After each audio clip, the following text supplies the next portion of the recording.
Vanderbilt came to me a couple of years ago and presented the idea of giving to them all the papers that Honey and I had from the time before I was elected to the Senate. And I thought, well, this is a little strange. You know, I'm not going anywhere. I'm in the middle of things. But after I listened to them, I realized what they wanted to do was to, in addition to this, do oral histories and gather information from a lot of people about that period of time while they're all still here. And they've done a really marvelous job. We had several hundred boxes in storage for the last 25 years, and they've turned it into a fascinating exhibit. Fascinating to me, but it's not mainly about me or even our family. It's about a period of time in Tennessee when people felt better about the state, when the auto industry came, when we set high goals with education, when Japanese industry first came to the state, when Homecoming '86 made a lot of people proud. I mean, this is something about what was going on in advance of the early swearing in. This is for example, this was something I didn't know we had. Here's an envelope with a return address, R. Blanton, Adamsville, Tennessee. That's Governor Blanton, my predecessor. And in it was a key.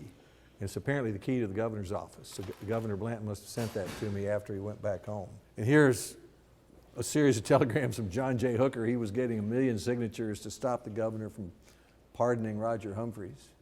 This tie, when I was sworn in early, we were moving that day. Our house was empty, and I got a call about noon from the U.S. Attorney, and I was sworn in by about 6 o'clock. So I borrowed a tie from Tom Ingram. That's the tie. This is the Bible that Honey remembered even on that afternoon. The Bible was, I think she went to the governor's mansion and dug the Bible out of a box, and she brought it to the Capitol. And it's open to 2 Timothy 2:15, which is my father's favorite verse. And I used that Bible all 3 times I was sworn in as governor, twice the first time, and both times I was sworn into the United States Senate. Honey asked a group of women in Memphis to needlepoint, covers for chairs that are still being used in the state dining room at the governor's residence. And she needlepointed one of them herself, and it's got a honeybee on it. This was the walking stick of the other governor from Blount County, and his name was Sam Houston. And most people have forgotten he was the governor of Tennessee before he was the governor of Texas. And he left this stick at Tulip Grove in Nashville when he came back here in 1845 when Andrew Jackson was dying, and came down through the Donaldson family, and I bought it and gave it to our son, who's named William Houston. There's Senator Baker and me in Japan on a Japan trip in the mid-1980s. One of the things I spent more time in Japan than I did in Washington, D.C. while I was governor, with more benefit to the state, I think.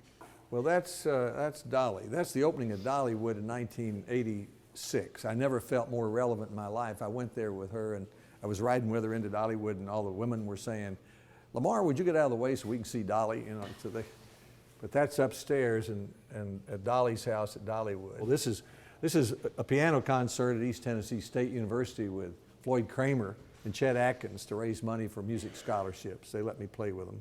Jerry Reed was always a lot of fun. Minnie Pearl was the next door neighbor for governors for many years. This is a time I took all the governors to the Grand Ole Opry, and there's Bill Clinton in his blue jeans when he was governor of Arkansas.